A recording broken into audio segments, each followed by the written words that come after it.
बोली बात है ना कि आपको सारी रात जागते रहो तो नींद नहीं आएगी, प्रेयर करनी शुरू करो तो नींद आ जाएगी। तो यानी कि नींद वो वाली नींद नहीं। हालेलुया। पीछे आवाज आ रही सबको? हैं? आप जो लेट आए उनकी दिक्कत, ऊपर आवाज आ रही है कितनी? ज्यादा अगर लोग हैं तो आप ऊपर शिफ्ट हो सकते हो, कोई दिक्कत नहीं। वैसे भी अब ठंड आने वाली जल्दी, तो घुस घुस के बैठ सकते हैं। हालेलुया। अपने पड़ोसी को बोला आपको जय मसीह की। आज का दिन आपको मुबारक हो। आज का दिन आपकी लाइफ चेंजिंग का दिन। आज का दिन आपका परमेश्वर आपकी जिंदगी को बदल देगा। एक नया उत्साह आपके अंदर आएगा। आमीन। आप सभी लोग खुश हो, आनंदित हो? यहोवा की खुशी हमारी ताकत। हालेलुया। अगर आप उदास हो तो आप कभी नाच के वर्शिप कर सकते हो? नहीं। आप उदास हो या कोई काम कर सकते हो? नहीं। पर अगर आपके अंदर खुशी हो तो आप हर काम कर सकते हो। इसलिए यहोवा की खुशी हमारी ताकत है। वो खुशी होना बहुत जरूरी है। हालेलुया। मैं चाहूँगा आप सभी लोग एक वचन निकालें।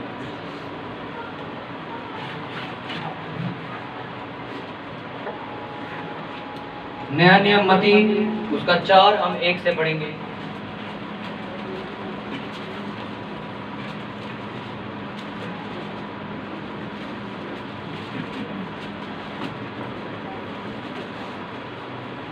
मती नया नियम पहली बुक मैथ्यू चैप्टर 4 का वर्स 1।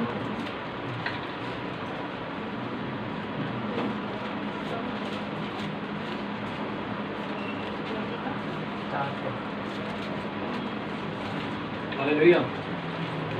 निकाल लिया सबने? आसान, आज तो टाइम नहीं लगना चाहिए। मती की पुस्तक उसका 4। अच्छा, जो लोग कभी कभी बाइबल पढ़ते हैं उनके ना पन्ने चिपके रहते हैं, तो उनके लिए ना फॉर्म गीला करके रखेंगे, उस पर लगा के तो पन्ने खोल लिए। पन्ने चिपके तो नहीं आपके? निकाल लिया सबने? तब आत्मा यीशु को जंगल में ले गया ताकि इब्लीस से उसकी परीक्षा हो। वह 40 दिन और 40 रात निराहार रहा। तब उसे भूख लगी। तब परखने वाले ने पास आकर उससे कहा, यदि तू परमेश्वर का पुत्र है तो कह दे कि ये पत्थर रोटियां बन जाए। यीशु ने उत्तर दिया, लिखा है मनुष्य के वह रोटी से नहीं परंतु हर एक वचन जो परमेश्वर के मुख से निकलता है जीवित रहेगा। सब बोलो आमीन। तब अब इब्लीस उसे पवित्र नगर में लेकर मंदिर के कंगूरे पर खड़ा किया और उससे कहा, यदि तू परमेश्वर का पुत्र है तो अपने आप को नीचे गिरा दे, क्योंकि लिखा है वह तेरे विषय में अपने स्वर्गदूतों को आज्ञा देगा और वह तुझे हाथों हाथ उठा लेंगे, कहीं ऐसा ना हो कि तेरे पांव में पत्थर से ठेस लगे। यीशु ने उससे कहा, यह भी लिखा है, तू प्रभु अपने परमेश्वर की परीक्षा ना कर। सब बोले आमीन।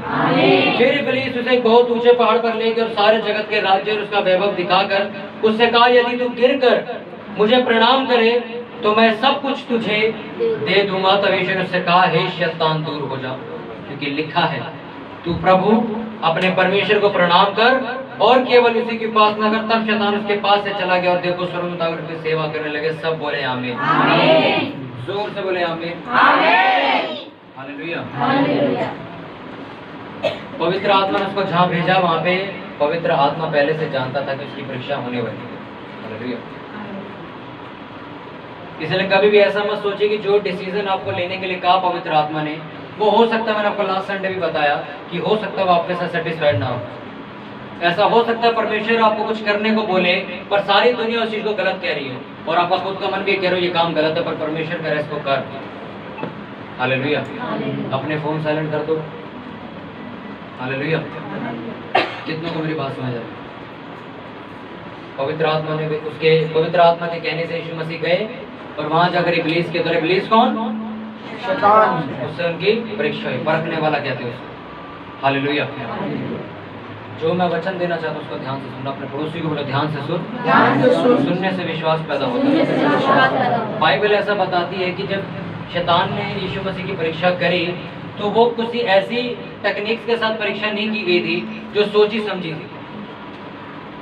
वो प्रेजेंट सिचुएशन थी, उनको देखते हुए परीक्षा ली थी। अपने पड़ोसी को बाइबल बंद कर दो और ध्यान से। बाइबल बंद कर दो और ध्यान से सुन।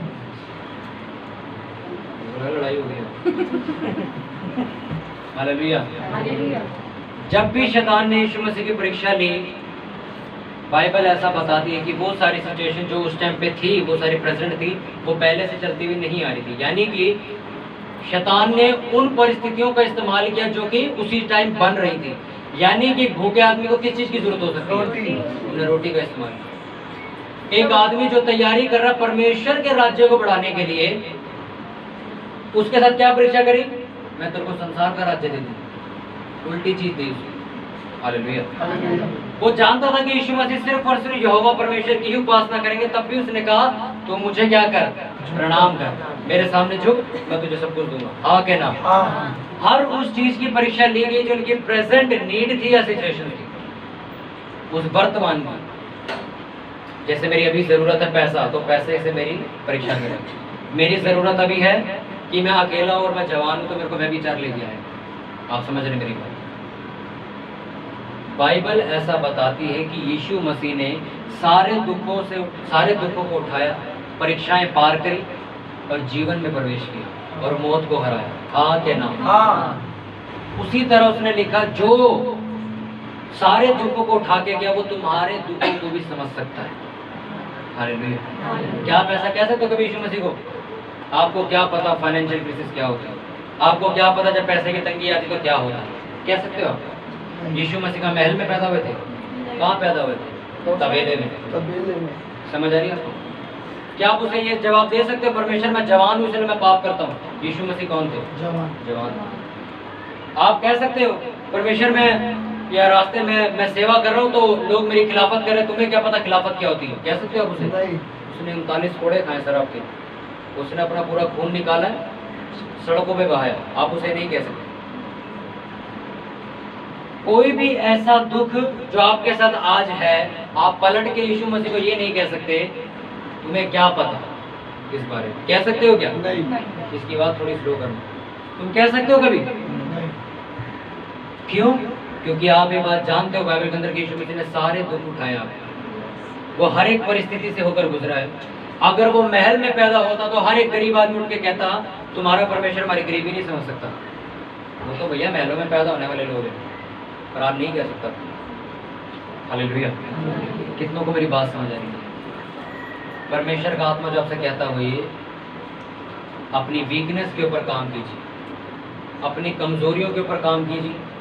हर वो कमी जो आपको आत्मिकता में बढ़ने से रोकती है, उस कमी के ऊपर काम कीजिए। अपने पड़ोसी को अपनी कमजोरियां ढूंढ, अपनी कमियों पे काम कर। जो तेरी वीकनेस है, जो तेरी कमजोरी है, उस पे काम कर। मैं जानता हूँ यहाँ पे कोई ऐसा व्यक्ति आके मेरे को कह नहीं सकता, यहाँ तक कि मैं नहीं कह सकता जी भैया हमारे अंदर कोई कमी नहीं। कह सकता है कोई? हाथ उठाओ, मैं उसके लिए भी तालियां बजवाऊंगा। हालेलुया। एक बात मेरी याद रखो, जब तक आपके अंदर वीकनेस बनी हुई है, कुछ ऐसी चीजें हैं जो कमी है या आपकी कमजोरी है, तब तक आपको शैतान मारता रहेगा। क्योंकि शैतान के पास लड़ने का कोई भी तरीका नहीं है। वो आपके बीते हुए कल को लेकर आता आपसे लड़ने के लिए, जो कि आपकी कमजोरी और आपकी वीकनेस है। वो कोई लड़का हो सकता है, वो कोई लड़की हो सकती है, वो अडल्ट्री यानी कि व्यभिचार हो सकता है, वो झूठ चुगली या निंदा हो सकती है, या बुराई हो सकती है, या वहम हो सकता है, या अंधविश्वास हो सकता है, या पैसा हो सकता है। वो कोई भी ऐसी चीज का इस्तेमाल करेगा आपको नीचे गिराने के लिए। आप बच्चे नहीं जिनको मैं आज मत डर मैं तेरे साथ वाला वचन दूंगा। मैं जो आपको वचन दे रहा हूँ वो गहराई वाला वचन, समझने वाला वचन है कि आपको अपनी कमजोरी पे काम करने की जरूरत है। सर आपको अपनी वीकनेस के ऊपर काम करने की जरूरत है, क्योंकि आपको मैं लाइव एग्जांपल दे रहा हूँ कि यीशु मसीह की परिस्थितियों को देखकर उन्होंने परीक्षा शुरू करी थी। उसने पहले देखा कि इसकी ज़रूरत क्या है, इसकी नीड क्या है, उसी को ले जाकर मैं इसकी वीकनेस बनाऊंगा। उसने देखा कि यीशु मसीह क्या थे, भूखे थे। उन्होंने कहा ठीक है अब मैं रोटी के लिए इसको तड़पाऊंगा, किसको रोटी चाहिए। पर यीशु मसीह ने उसको वचन दिया कि परमेश्वर के वचन से तुम जीवित रहोगे। हालेलुया। आपकी कमजोरी गालियां देना हो सकती है सर, आपकी कमजोरी ये हो सकती है कि आप आत्मिकता में हमेशा स्थिर नहीं रहते। कुछ मसीही लोग ऐसे होते हैं जो सदा के लिए स्थिर नहीं रहते। वो कभी मसीह में पक्के हो जाते हैं, कभी कच्चे हो जाते हैं, कभी बहुत प्रेयर करने लग जाते हैं, कभी बिल्कुल प्रेयर बंद कर देते हैं, कभी उपवास रखना शुरू कर देते हैं, कभी बिल्कुल ही उपवास बंद कर देते हैं। ऐसे मसीहियों के साथ मैं आपको सच से बताऊं, इन लोगों को बहुत खतरा है। शैतान इनकी कमजोरियों को पकड़कर इनके ऊपर राज कर सकता है। हालेलुया। आपकी हर वो कमजोरी, हर वो वीकनेस जो आपको पता, आपके माँ बाप तक को नहीं पता, आपके बच्चों को नहीं पता, आपकी वाइफ को नहीं पता, पर आपको पता ये मेरी कमजोरी है। ये मेरी वीकनेस है। सर एक बात याद रखना, आपकी पर्सनल बातें परमेश्वर का आत्मा जानता है, हाँ के ना? हाँ। शैतान भी जानता है। आपको क्या लग रहा है? आपने आज प्लान बनाया कि मैं सोमवार से प्रेयर शुरू करूंगा 3 घंटे, परमेश्वर खुश हो रहा तो शैतान को दुख नहीं होगा क्या? उसे नहीं पता चल रहा आप क्या प्लान कर रहे हो? एक आदमी के ऊपर आप लड़ने के लिए तैयारी कर रहे हो, वो राजा कुछ नहीं करेगा। आप मेरी बात को समझो, अमेरिका लड़ने के लिए तैयारी कर रहे हैं इंडिया के ऊपर, इंडिया को अगर पता लगेगा वो चुपचाप बैठा रहेगा? वो भी तैयारी करेगा भाई। उसी तरह जब आप कोई फैसला करते हो आत्मिक उन्नति, यार अब से मैं कोई संडे छुट्टी नहीं मारूंगा, मैं संगतियों में जाया करूंगा, शैतान को सुनाई नहीं दे रहा क्या? वो अलग से आपके लिए प्लान बना के बैठा हुआ। आपको वो जॉब ऐसी देगा कि आप संडे चर्च ना जा सको, वो आपको लोग ऐसे देगा, मेहमान आपके घर भेज देगा कि किसी तरह आप चर्च ना जा सको। मैंने आपको 10 बार एक बात समझाई, वो लोग जो चर्च नहीं जाते और वो लोग जो चर्च जाते हैं, उन दोनों में कंपैरिजन करना। वो लोग ज्यादा आशीषित होंगे जो चर्च जाते हैं, उनके चेहरे देखना और उन लोगों के चेहरे देखना। मैं नहीं कहता कि परमेश्वर आपसे घर बात नहीं कर सकता, सिर्फ चर्च में करता है, पर आपकी जिंदगी में फेलोशिप यानी कि संगति होना बहुत जरूरी है, जहाँ पे आप जाकर अपनी भेंट, अपने दशवांश, अपनी प्रार्थनाएं बोते हुए। हालेलुया। प्रेरितों के काम 2 में जब आप पढ़ते हो, जिस दिन पेंतीकोस्त के दिन पवित्र आत्मा उतरा, लिखा पवित्र आत्मा उतरने के बाद वो सब लोग एक जगह इकट्ठे हुआ करते थे, घर घर रोटी तोड़ते थे, मंदिर से मंदिर इकट्ठे होते थे, परमेश्वर की संगति किया करते थे, भजन गाते थे और आनंद करते थे। लिखा है कि नहीं लिखा? उन्हें क्या जरूरत थी? वो भी कह सकते थे भाई घरों में प्रेयर करो सारे अपने अपने, चर्च क्यों जाएंगे? यार प्लीज साइलेंट कर दो यार, किसी के बाद मेरा फोन बज रहा तो। किसने रखा है यहाँ पे? हमेशा यही चीज आपके साथ दोहराई जाती है, आपकी वीकनेस को उठाकर आपकी परीक्षा की जाती है और आप सारा टाइम पास्टर का सर खाने में बिता देते हो। पास्टर जी हमारे लिए प्रेयर करो, कुछ नहीं होना। और पास्टर आपको कभी भी ये बात नहीं बताता कि आपकी वीकनेस की वजह से आपके ऊपर परीक्षाएं डाली जाती हैं। बहुत सारे लड़के, बहुत सारे जवान लड़कियों के साथ एक कहानी है कि उनको अडल्ट्री वापस याद आती जो आज से कुछ सालों पहले उन्होंने छोड़ दी है। उसका मेन कारण यही है कि वो कमजोरी जो आपकी पास्ट में थी वो आज तक आपके शरीर के अंदर वास कर रही है। वो कमजोरी ज़्यादा फ़ोन चलाना हो सकता है, ज़्यादा फेसबुक चलाना हो सकता है, ज़्यादा अपोजिट लिंग के साथ, यानी कि अगर आप लड़के हो तो ज़्यादातर लड़कियों के साथ टाइम बिताना हो सकता है। आपकी कोई ना कोई ऐसी कमजोरी ज़रूर होगी सर, जिसकी वजह से आपको ये चीज़ें फेस करनी पड़ती हैं। यीशु मसीह की कमजोरी को देखकर शैतान ने उसकी परीक्षा की कि नहीं करी? हालेलुया। वो कमजोरी क्या थी? उस टाइम पे उसकी कमजोरी थी खाना, हाँ के ना? खाने के बाद वो क्या ले गया उसको? यार ये बंदा तैयारी कर रहा है परमेश्वर का राज्य स्थापित करने के लिए, इससे पहले ये अपना करे, मैं इसको अपना राज्य दिखा देता हूँ। उन्होंने दिखाया कि नहीं दिखाया? मंदिर के कंगोरे पे खड़ा करके देख जितनी। सुनो, मैं आपको एक ऐसी बात बताऊंगा सर जो आपने नहीं देखी। उसके अंदर एक लाइन लिखी कि उसने संसार का सारा वैभव उसे दिखाया। लिखा कि नहीं लिखा? अभी मैंने पढ़ा। उसने सारा वैभव दिखा के उसे कहा ये सब मैं तुझे दे दूंगा, तू मेरे आगे क्या कर? प्रणाम कर। वैभव का मतलब पता आपको? वैभव का मतलब पता आपको? लोगों के अंदर बड़ी कंफ्यूजन है, वो सोचते हैं कि यीशु मसीह को ने सिर्फ एक राजा की गद्दी दिखा दी होगी, एक थोड़ा पैसा दिखा दिया होगा, बस इसी से वैभव का मतलब मैं आपको बताता हूँ। पहला यूहन्ना, उसके अंदर वैभव का मतलब लिखा होगा। आप लोग मत निकालो, नो प्रॉब्लम, मैं पढ़ के आपको बताता हूँ। पहला यूहन्ना 2 उसका 15 मैं पढ़ूंगा। देखो उसमें क्या लिखा, तुम ना तो संसार से और ना संसार में की वस्तुओं से प्रेम रखो। यदि कोई संसार से प्रेम रखता है तो उसमें पिता का प्रेम नहीं है, क्योंकि जो कुछ संसार में है अर्थात शरीर की अभिलाषा और आंखों की अभिलाषा और जीविका का घमंड वह पिता की ओर से नहीं परंतु संसार ही की ओर से है। संसार और उसकी अभिलाषा दोनों मिटते जाते हैं, पर जो परमेश्वर की इच्छा पर चलता है वह सर्वदा बना रहेगा। आमीन। आपको समझ आया वैभव? अगर आपको लग रहा है कि मैं मन गढ़त हूँ तो आप वापस जाओ मत्ती के 4 में, जहाँ पे वैभव वर्ड लिखा उसके अंदर स्टार बना हुआ है, उस स्टार का नीचे रेफरेंस देखना। पहला यूहन्ना उसका 2:15 लिखा। क्या लिखा है इसमें? अपनी अपनी बाइबल बंद करो, सिर्फ ध्यान से सुनो, मैं नहीं चाहता कोई भी चीज मिस करो। संसार का वैभव क्या लिखा? शरीर की अभिलाषा, शरीर की मांग। शरीर की मांग क्या है? शरीर की मांग क्या है? ऐश, पैसा, लड़की हो तो लड़का, लड़का हो तो लड़कियां, आपकी वासना, आपका लस्ट, आंखों की अभिलाषा कि मैं वो देखूं जो मेरे शरीर को खुश करे। ये सारी चीजें यीशु मसीह को दिखाई गई। समझ आया आपको? मैं क्यों कह रहा हूँ आपको कि आप कभी पलट के ये नहीं कह सकते कि अरे तुम्हें क्या पता हम कितना झेल रहे हैं। उन्हें सारा वैभव यानी कि संसार की सारी गंदगी उसने दिखाई दी एक झड़क में। यीशु मसीह वहाँ खड़े थे, वो गिर सकते थे। मैंने आपको कई बार एक बात बताई है, एक वेश्या आती है यीशु मसीह के पास और अपने आंसुओं से उसके पैर धोती है और किससे साफ करती है? बालों से साफ करती। कौन थी वो? यीशु मसीह उसके साथ व्यभिचार में गिरा? नहीं। व्यभिचार में गिरना है कि नहीं आपकी जिम्मेवारी है। आपके पास तो वेश्या आएगी, आपके पास तो वो लड़के आएंगे जो आपको गिराना चाहते हैं। आपने गिरना है कि नहीं आपका फैसला है। यीशु मसीह के पास ढेर मारे वेश्या लोग आते थे, धंधे करने वाले लोग आते थे, चुंगी लेने वाले आते थे, ब्याज का सब आते थे, पैसे वाले लोग आते थे। यीशु मसीह का लालच में गिर गया? क्या यीशु मसीह गिरे? लिखा यीशु मसीह की पवित्रता ने उस वेश्या को बदल दिया। आप समझ रहे मेरी बात? आपकी वीकनेस देखकर ही वो आपके ऊपर प्रहार करता था। आपकी वीकनेस वेश्या क्यों आई बालों से साफ करने के लिए? यीशु मसीह एक जवान थे। आपको मैं एक बात बता दूं, जब भी 10,000 यहूदी इकट्ठे होते थे एक जगह, उनके बीच में यीशु मसीह सबसे सुंदर दिखते थे। सबसे सुंदर थे यीशु मसीह, सबसे ज्यादा सुंदर यहूदी थे और जवान भी थे। और वेश्या आई उनके पास और वेश्या पवित्र होगी उनकी वजह से, पर वो व्यभिचार में नहीं गिरे। उसी तरह मैं आपको बता रहा हूँ, आप एक ऐसे जल बन चुके हो, आप एक ऐसा पानी बन चुके हो, इस पानी के अंदर कोई गंदगी डाले वो तो कुछ नहीं कर पाएगी, पर ये पानी अगर गंदगी पर डाला ये गंदगी साफ कर देगा। आमीन। आप अपने घर की गंदगी साफ करने वाले बनोगे। आमीन। लिखा जो मुझे विश्वास करेगा उसके अंदर से जीवन जल की नदियां बह निकलेंगी जब आपकी वीकनेस खत्म हो जाएगी। लिखा तुम अपनी अब्राहम को क्यों कहा परमेश्वर ने, मेरी उपस्थिति में चलता जाओ और सिद्ध हो जाओ। क्यों? उसकी इतनी बड़ी बुलाहट थी सर, जो आज तक किसी की नहीं हुई। उसको विश्वास का पिता कहा जाता है, हाँ के ना?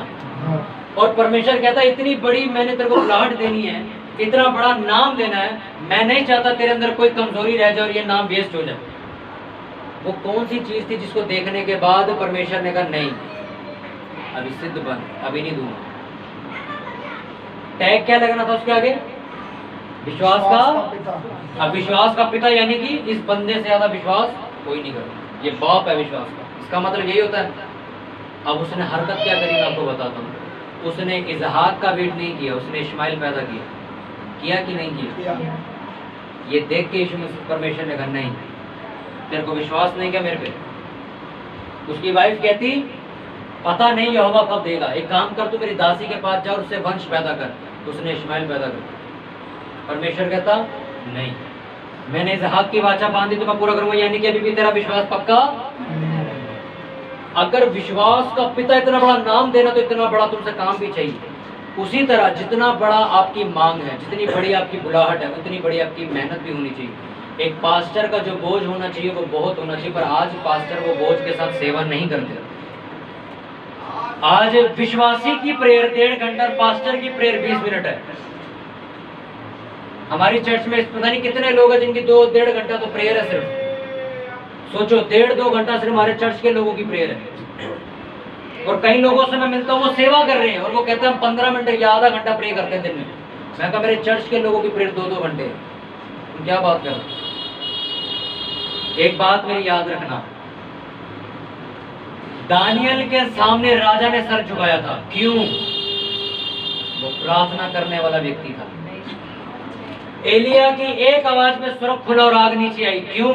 एलिया एक प्रार्थना करने वाला व्यक्ति था। पतरस की परछाई से लोग ठीक होने शुरू हुए, क्यों? पतरस एक प्रार्थना करने वाला व्यक्ति था।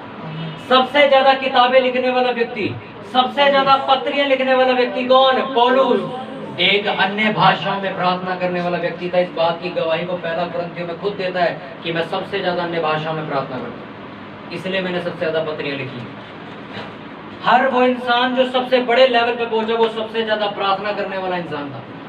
पर आपकी आज ये वीकनेस है कि आपकी प्रेयर कमजोर है और उसी के ऊपर ही शैतान प्रभाव करता है और आपको कभी भी ऊंचे पद पर जाने नहीं देता। वो जानता था कि अगर मैंने यीशु मसीह को अपने सामने झुकवा दिया सारी जिंदगी बीत जाएगी, इनके लिए कोई मसीहा नहीं आने वाला।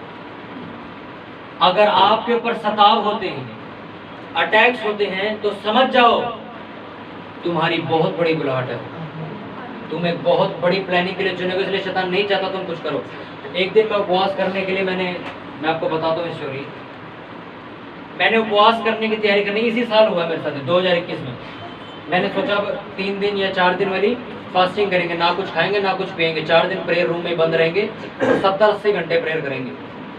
जिस दिन उपवास रखना था उससे एक दिन पहले पेट खराब हो गया मेरा पेट कमजोर कर दिया इतना कि मेरे को मजबूरन रोटी खानी पड़ी और मैं उपवास नहीं रख पाया।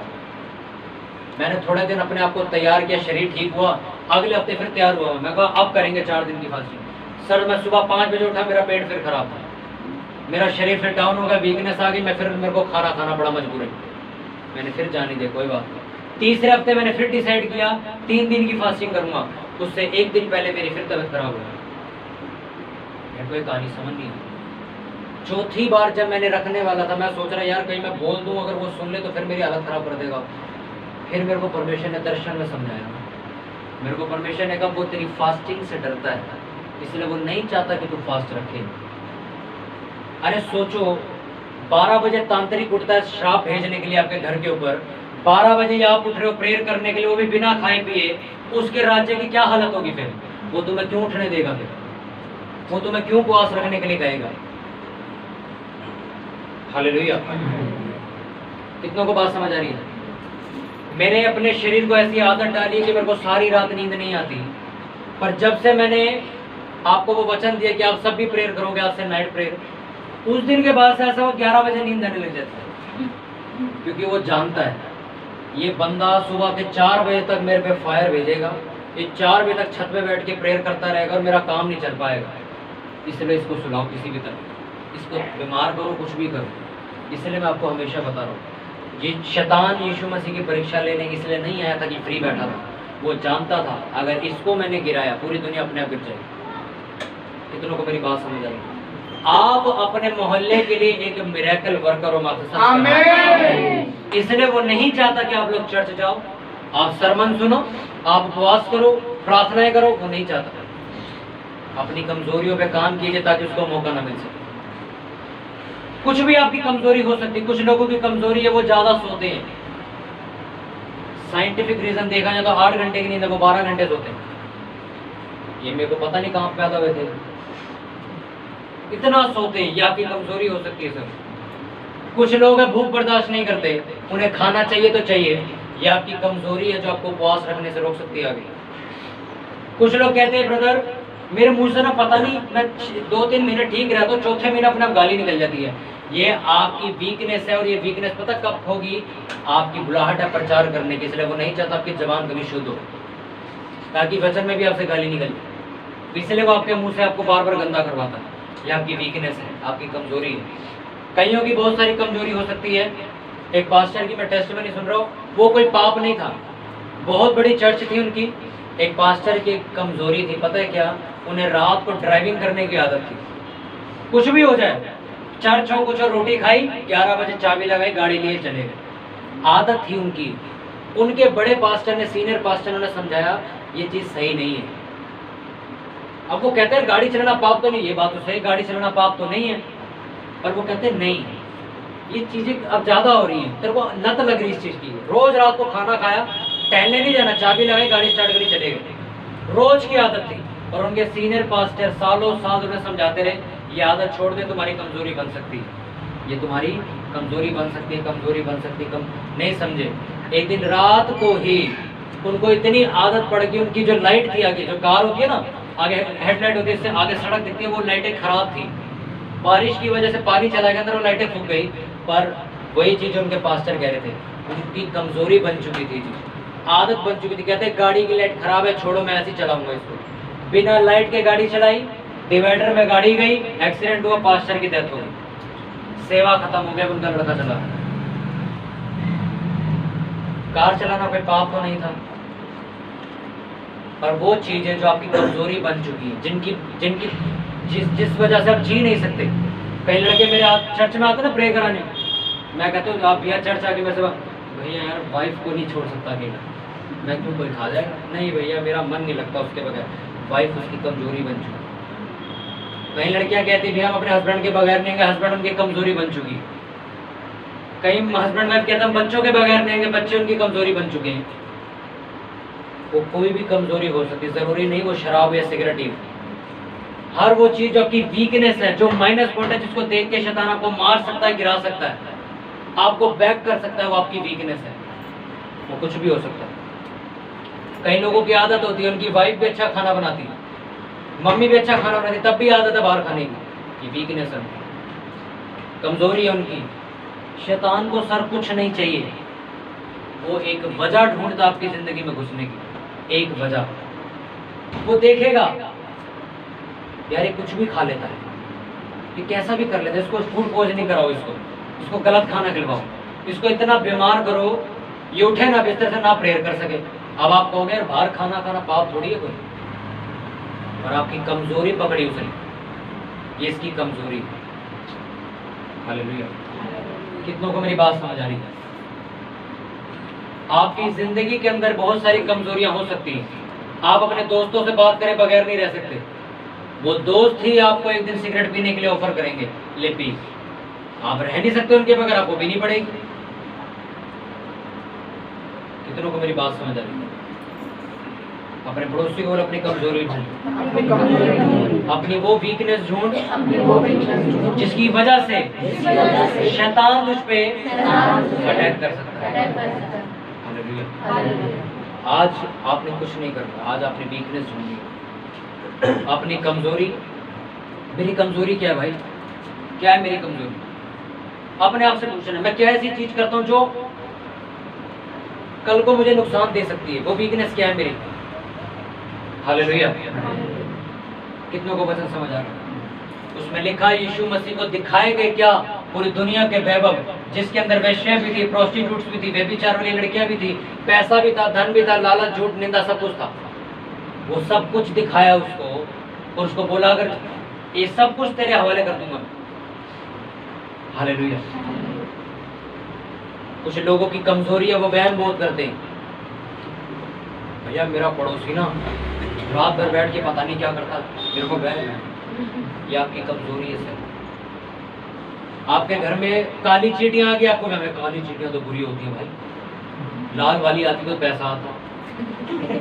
वो देखा नहीं आपने, वो लोग कार्टून वाली हरकतें कर रहे होते, वो सांप की मुंह से जा रही होती ना, उसके पीछे पीछे घूम रहा था हाथ लगाने। मैं क्यों लगा, इसको हाथ लगाने से अमीर होता है आदमी?